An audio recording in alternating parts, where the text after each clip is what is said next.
God is still on the throne, and prayer changes things. On the program today, Pastor Larry Spargimino talks with former Palestinian terrorist Kamal Salim about the recent ISIS attacks in Paris. The Paris attacks killed at least 129 people and continued to prompt raids and arrests in Europe and airstrikes in Syria. Here now is Pastor Larry and Kamal Salim. Thank you, Marvin, and greetings to all of our listeners. We're going to talk about terrorism and immigration. Our guest is our old friend Kamal Salim. He is president of Qum Ministries. Kamal has met the living Christ. He is a servant of the true and living God, an author, and also a powerful preacher.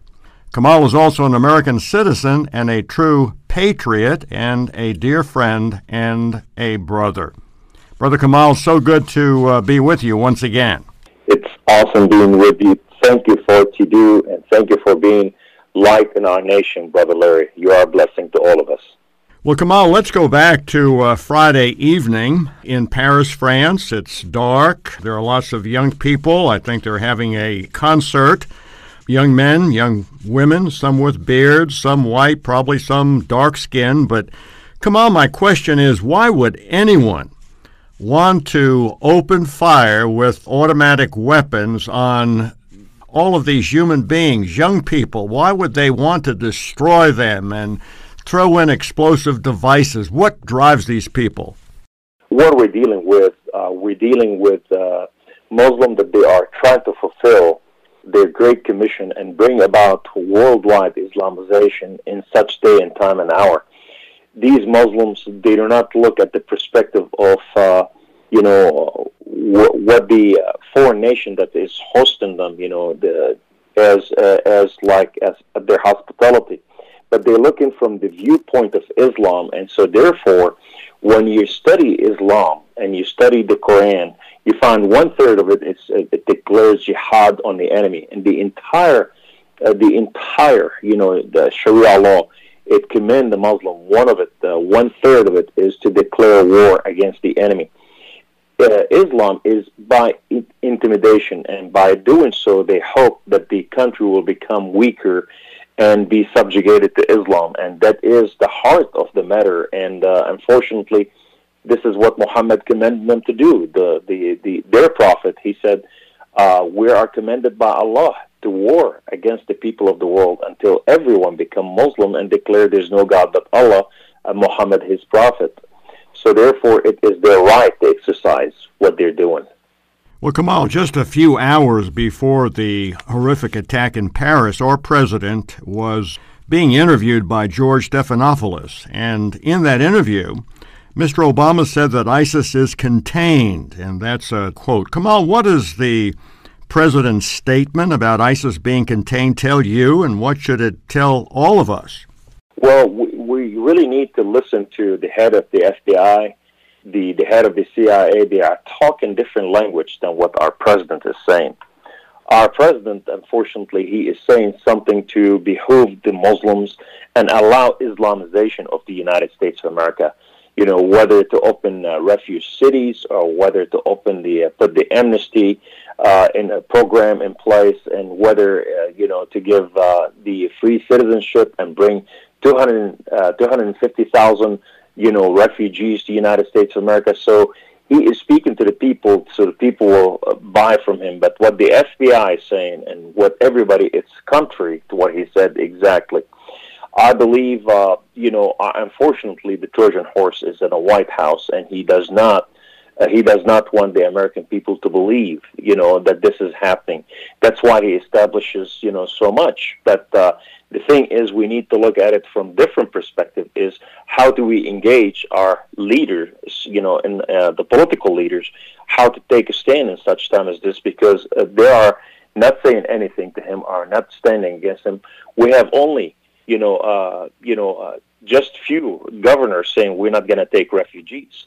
We got to hear that from everybody, because we're opening the gate of hell to the United States of America. We saw, right now there are civil missions, even we see what's happening in Europe, no-go zone area. The Muslim are rising up, and they are attacking from those places, and many of them are Syrian refugees. They're ISIS. They're sent here to the United States of America and sent to Europe specifically to cause this uprising that we're seeing.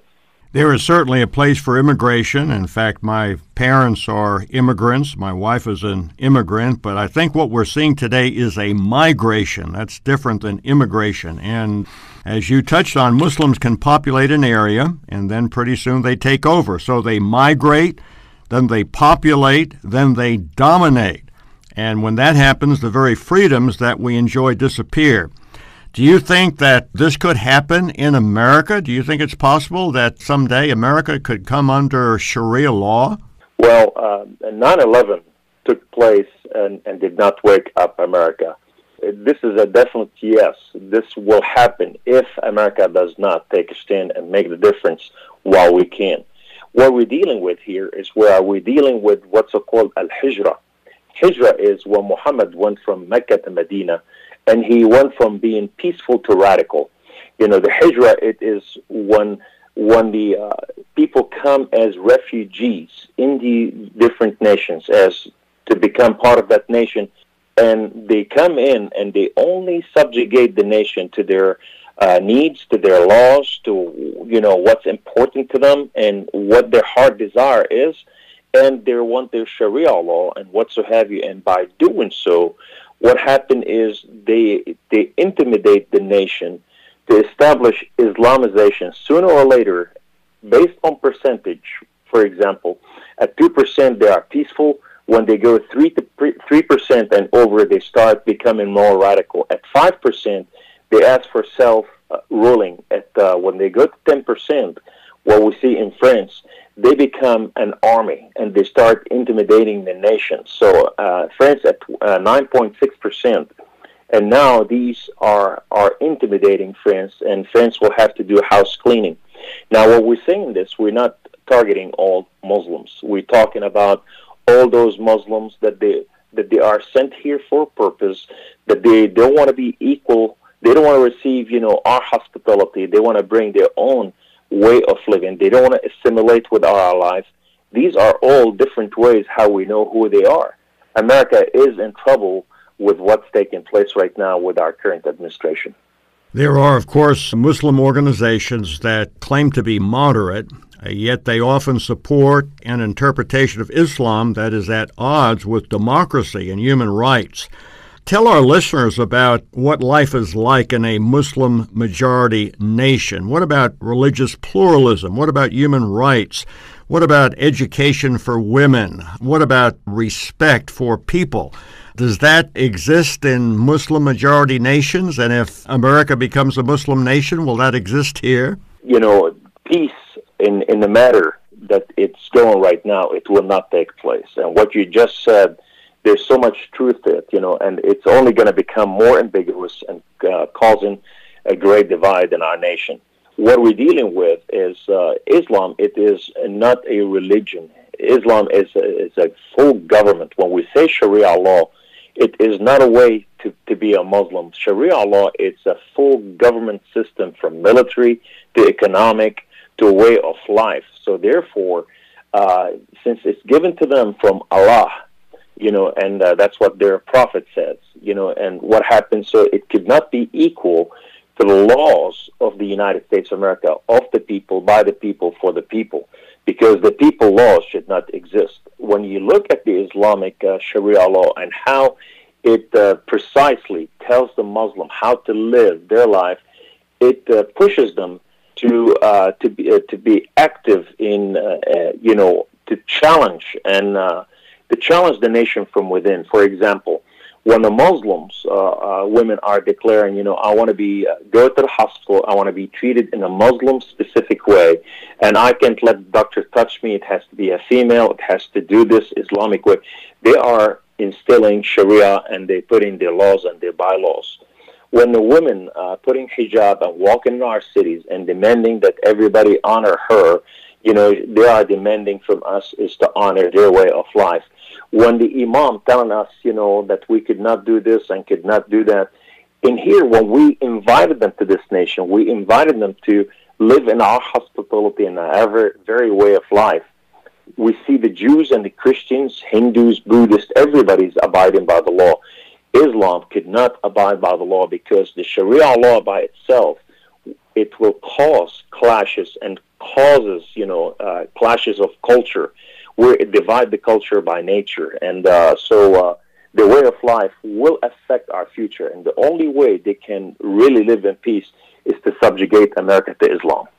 One of the really strange things about the ISIS phenomenon, and it is kind of a phenomenon, is that there are a lot of young people, I don't know if I should say a lot, but a large number, an alarming number of Americans, British, Dutch, Austrian, German, 17 and 18-year-old girls, very pretty, very normal looking, and yet they want to go to Syria, they want to go to Raqqa, they want to go to Iraq, and they want to either be mothers for future terrorists or join ISIS. What is the appeal of ISIS? I mean, what do they offer to young people? Well, the ISIS has perfected the internet, the social media, how to reach into young men and young women. What we're finding out, many of these men and women, when they go out there, and if they change their mind, there's no way they can come back again unless they become really radical, like the Somalis that we brought them to our nation to give them hospitality here and protect them and give them home and future. What happened is several hundred of those men and women went and joined ISIS to fight, and now many of them came back to United States of America hostile. So when we look at these, it is a strategy to reach into the young men and women, because the focus on is whoever win, the young people, the young generation will win the future. That's what the battle is. And the methodology that they are reaching the young men and women with is a way of life, and it's comprehensive. There's no laws, and there's no rules. You can come here, everything that you've been taught, you don't have to abide in it. The book of 2 Peter speak about that specifically in the last days, what will happen and how people have so much knowledge, but they have no clue where they're going. So they're going after the clueless young men and women, those who have no friends, no hope, no future, and they are luring them with salaries, with marriages, with everything that you are accepted the way you are. And it is basically they tell them it's better than Disney. And so we have a theology of deception, reaching out to them only to lure them in. And when they are lured in, they are worked on until they become radicalized.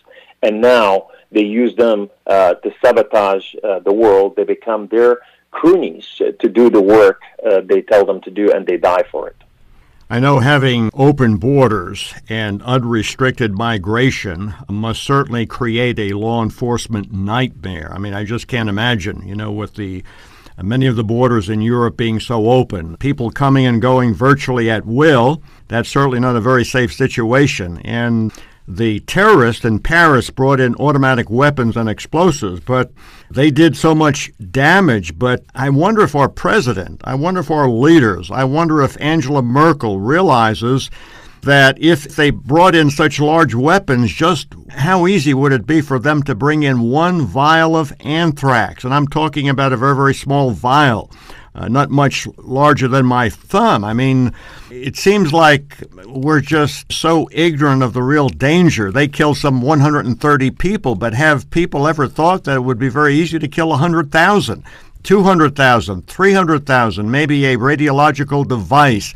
conventional explosives that are mixed with radioactive materials? When it's detonated, there would be that radioactive dust that would settle all over Paris, maybe all over France, maybe all over Europe. I mean, I like escargot, but I don't want to eat escargot that's glowing in the dark, and that could happen. Speak a little bit about some of the possibilities of these weapons of mass destruction and how easily a terrorist could bring that into a country like France or even America.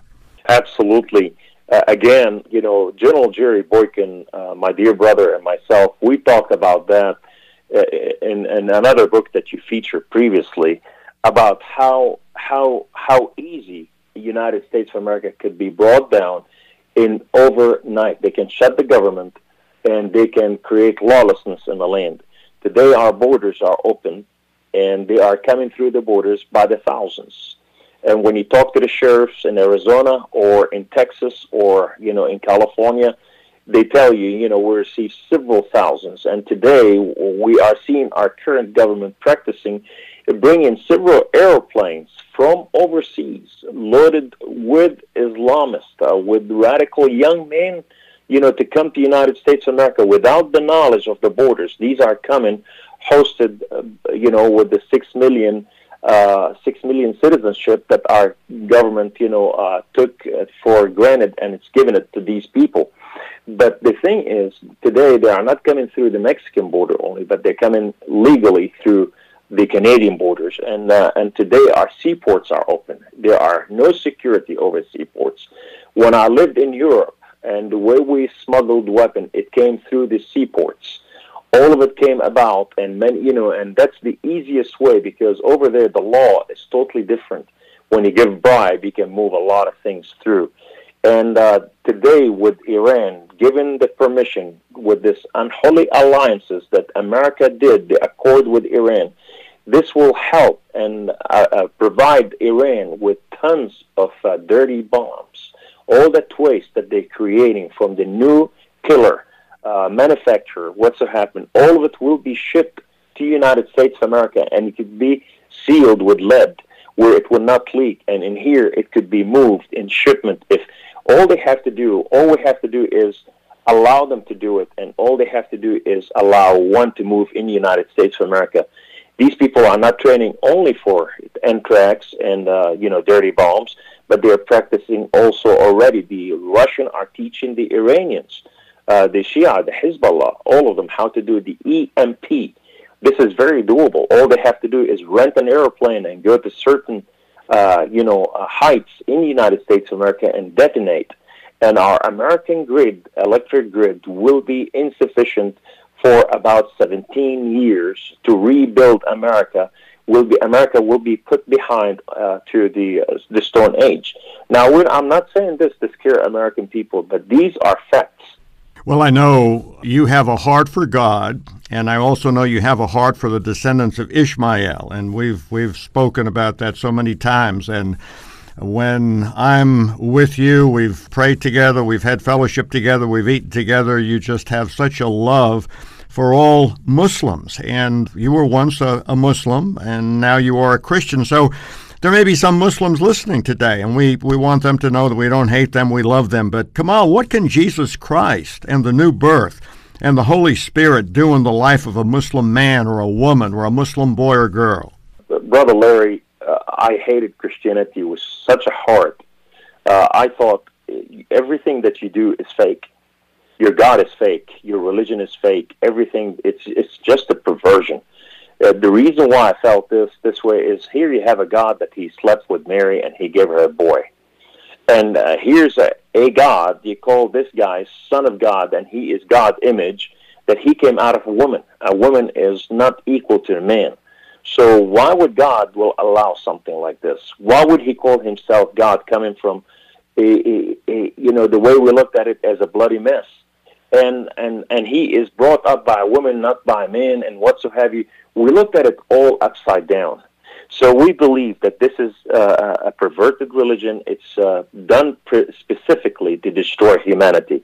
So, and we believe that Islam, all prophet, including Jesus Christ, that the Muslim believe in, that he is only prophet, and he is nothing extraordinary. He's just like Muhammad, like anybody else. And he is, so therefore, he is a Muslim, we believe. We didn't believe that he's Christian. But the confusion in Islam, we have no intercessory understanding with God. We have no understanding where we're coming from and where we're going to. Even the theology that we are commanded to follow it without understanding, it put us in a place of a dark ages. So therefore, we have to follow something and do it because it's just like cattle methodology. While in Christianity, God is asking you to have a relationship with Him, comprehensive, to hear His voice, to know Him, to know His heart, and to let you know you don't have to work for it. You don't have to die for it. You don't have to be anything, but it is God-given gift for you as a Muslim. So you don't have to be, to be with hate with everything else. And the difference between Islam and Christianity: God speaks, God reaches, God heals, God provides. He is a God of His word. What He said, He does. In my world of Islam, nothing of this happened. My word was going no further than my lips, but going down.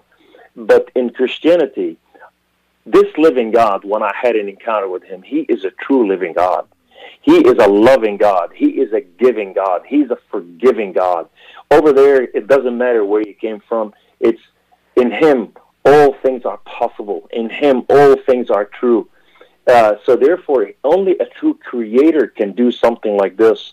There is no one else can provide this except the true living God, because the other God demanded my life and my blood, while I was in Islam. Well, when I came to know Christ, He gave me His life and His blood that I may have liberty and freedom. The thing is, we need to let know the Muslim out there that this Christianity, if you have not heard from God, of Allah, your God, we want you to know that God loves you, God of heaven and earth, and He created you in His image for His purpose, and you are very special to Him.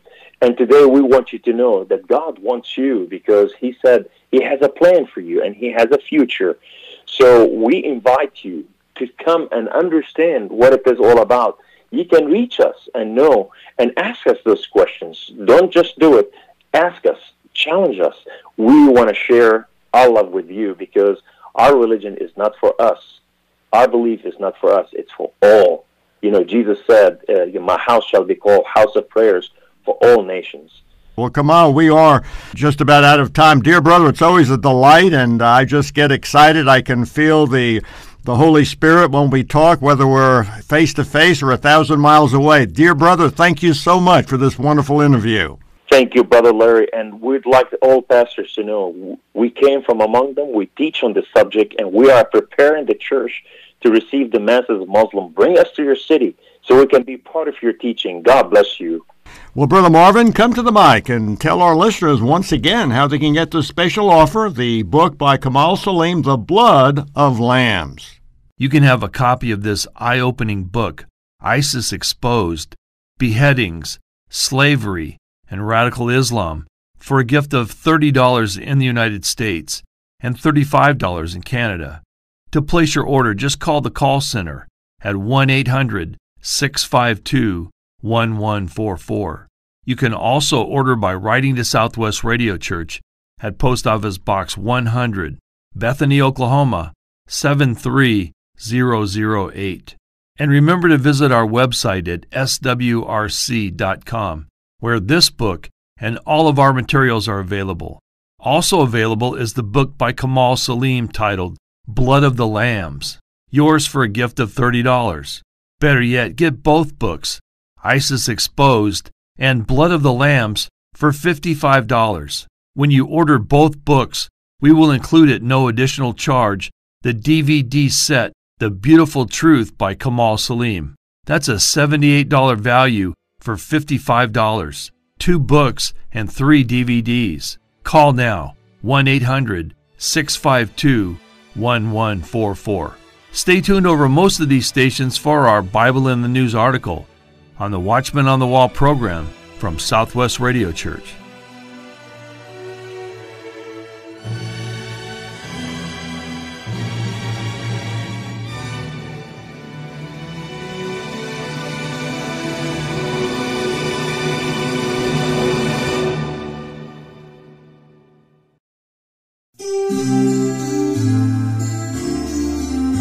For God has not given us the spirit of fear. For God has not given us the spirit of fear, but of power and of love and of a sound mind. But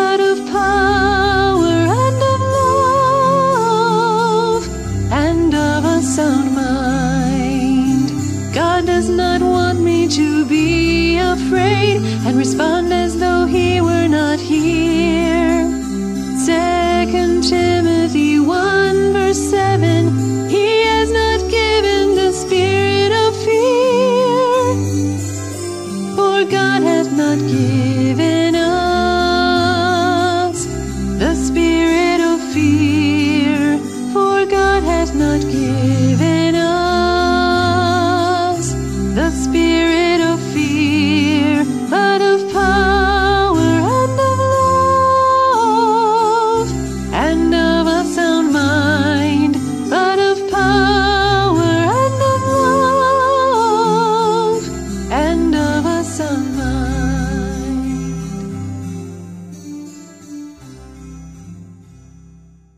And as we continue to follow the latest developments from Paris, the question has come up once again: how Islamic is ISIS?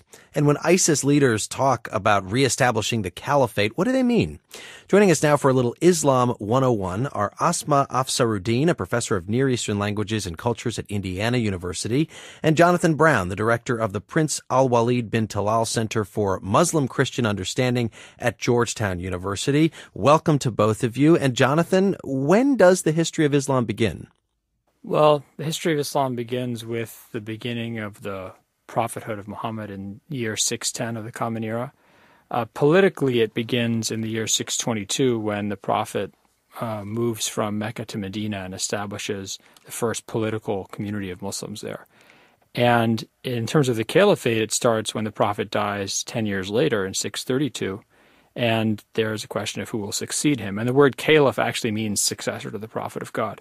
Basically, from the year 632 when he dies until 1924 when the caliphate is abolished by the founder of the Turkish Republic, Mustafa Kemal Ataturk, you have the caliphate in existence. And Asma, how are the beliefs being spread around that region at that time? Okay, this is actually an important point. Even though the military conquest of a number of these areas that came under Muslim control, I refer to Iran and then Egypt, Syria, and what is today Iraq, pretty quickly, Islam itself as a religion did not spread at the same time. So we have Muslim rule spreading, but not the religion of Islam. The inhabitants of these areas that came under Muslim rule remained largely Christian. That was the case until about 3 centuries after the conquest. So, and how is that possible? How would you have Muslim rule but Christians living in those places? Because, the Quran very clearly says there is no coercion in religion. And for most of the time, Muslims observed this commandment. There was just general acceptance that you cannot spread religion, and in this case specifically Islam, by compelling people to adopt it. Eventually it did spread. But again, mostly through education, and the local inhabitants learned about Islam firsthand. And were there in later centuries, Jonathan, attempts to convert people en masse? Not really. I mean, you had every once in a while some, crazy local governor or some ruler would take the leader of some revolutionary group and say, you better become Muslim or else. But that was really for political reasons. You just don't have forced conversion in Islamic history. Even into the early modern period, it's something that is very, very rare. I want to talk about a few different terms that we hear when we're talking about Islam and the Muslim world, one of which is Salafism. What is that, Asma? So Salafism actually refers to the idea that what the Prophet and his companions in particular did are worthy of emulation by succeeding generations of Muslims. Now, we have to remember that the earliest Salafis were represented in the modern period by Muhammad Abdu and Rashid Rida. These were people who believed that you needed to go back to the original sources, of course, of Islam, particularly the Quran and the Hadith and the Sunnah, the normative practices of the Prophet Muhammad, and critically engage the intellectual and religious heritage of Muslims.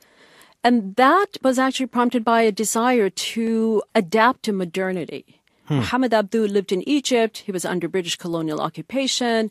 There were a lot of, shall we say, Orientalist critiques of Islam, particularly as a religion that was ossified and incapable of adapting to modernity. So actually, the earliest strain of Salafism is born out of a genuine desire to find resources within the Islamic intellectual and historical tradition for adapting to modernity. But it doesn't connote modernity now in the current form, right?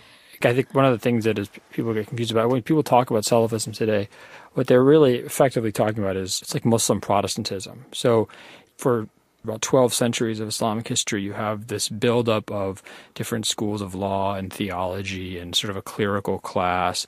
And what the Salafi movement says, and it sort of emerges in the 1700s and really crystallizes in the early 20th century, is that you need to go back to the scripture. You need to cut through all this tradition, cut through all this accretion, all this theology, and this sort of clerical layer between the believer and the original scriptures of Islam. And so it's actually very analogous to the difference between Catholicism and Protestantism and Christianity. And what about Wahhabism, Jonathan? Well, they don't like to call themselves that. They just call themselves Sunnis, but people who don't like Wahhabis call them Wahhabis. This is basically one of these sort of Salafi movements of revival and reform that emerges in the 1700s. This emerges in Central Arabia in the mid-1700s under a religious scholar named Muhammad ibn Abdul Wahhab. And basically it's sort of an attempt to revive and purify Muslim practice in that area. And it becomes, this religious scholar, Ibn Abdul Wahhab, teams up with the Saudi family, and they create this religious state, which goes through eventually three kind of permutations for the current country of Saudi Arabia. But it sounds like there is a thread in all of this, and this is certainly something that we've heard. There is a view among many Muslims that the Islam that is practiced is not as pure as it should be. I mean, I think that's a really important point, which is that Salafism and, to a large extent, Wahhabism, as sort of a subset of Salafism, are premised on the idea that Muslims had gone astray from the original teachings of the Prophet Muhammad, and people had to be brought back to the straight path. Now, of course, there's a lot of disagreement about how you bring them back. A lot of Salafi scholars, the vast majority, would say, you educate people and you write books and you give them speeches and you try and encourage them. A small minority have chosen militarism to do that, and those are the ones that make the news. Well, and Asma, let me go back to you on this. If you take all that we've just heard there, and especially what we were hearing about the spread of Islam in the early days, and you compare it to what ISIS wants to do now, do they want to be back in the 7th century, or what is the view, as you see it, of some of these fundamentalists Muslims? Well, that's what they claim, right? But ISIS is very much a product of the modern period, though. I mean, even though they claim they want to go back to the 7th century, notice how adept they are at manipulating modern media, right? Social media. They have no compunction about using modern technology that in many ways you can regard as a product of secularism, right, of secular knowledge, to spread their ideology. I would see them as a political movement. Now, what I said about the early Salafis, a number of them were actually modernists, not purists in the sense that Jonathan described, that is often associated with the Wahhabis today. Salafism today has become a term of opprobrium because of these modern-day Salafist movements, which are so intolerant. They practice takfir, which is a notorious doctrine that they wield almost as a tool to bludgeon other Muslims into silence, declaring them to be non-Muslims and therefore making their blood licit to be fought against and killed. This kind of ideology owes a lot to current political conditions where religion is instrumentalized. So they, cherry-pick their way through the Islamic legal tradition, pick out terms that they can exploit to their advantage. It's not a coherent ideology as such. And I think this is where the danger of the doctrines espoused by groups like ISIS and others really lies. Jonathan? Yeah, I mean, I think when you talk about ISIS, this is a different phenomenon from Salafism. So even the most hardcore Salafi ideologues, who normally, people are terrified of, they consider ISIS to be heretical. So even the Grand Mufti of Saudi Arabia, sort of the greatest representative of Wahhabism, if you will, he considers ISIS to be either heretical or to have exited the pale of Islam entirely. Because what ISIS is it's a manifestation of the first heresy to appear in Islam, which is called Kharijism, which is the belief that if somebody commits a sin that ISIS thinks is serious, or says something that ISIS thinks is unacceptable, that they must not really believe in God. And if they don't really believe in God, then they're no longer Muslim and they can be killed. Which doesn't comport at all to what you were talking about earlier about how you weren't compelled to believe something when right. Islam was spreading in the beginning. Islam is a religious tradition, and this is true in Sunni and Shiite Islam, really across the board for 1,400 years. It's an extremely conservative tradition when it comes to excommunication or anathemization. So, Sunnis and Shiites, they disagree with each other, but they all consider each other to be Muslims. What the difference is with the Kharijite heresy, which is manifested today with ISIS, is that it says not only can we declare that other people are no longer Muslims, but we get to decide what reasons can lead someone out of Islam. So, for example, ISIS says if you believe in any secular ideology like nationalism or socialism or anything like that, you're no longer Muslim and we can kill you. And it's not Islamic, is what you're saying. Yeah, actually, this is what's really interesting, is this really kind of, I'd hate to say, this moronic debate that the American public square has been engaged in for over a year now. Is ISIS Islamic? Okay, no Muslim scholars approve of what ISIS is doing. None. They condemn their ideology. They condemn their actions. So the idea that somehow all the Muslim scholars in the world, who can't agree on anything, basically, they all agree that ISIS is completely un-Islamic. The fact that we're sitting there saying, oh, is ISIS Islamic or not? I mean, this is really to ignore the global Muslim community and to say that sort of we as, I don't know, American political analysts or something are actually we're going to agree with ISIS. When ISIS says we're the true Muslims, we're going to agree with them? That's kind of ridiculous if you think about it. That's Jonathan Brown, who directs the Al-Walid bin Talal Center for Muslim Christian Understanding at Georgetown University. And we've also been speaking with Asma Afsaruddin, who is a professor of Near Eastern Languages and Cultures in the School of Global and International Studies at Indiana University. Thank you so much to both of you. Thank you.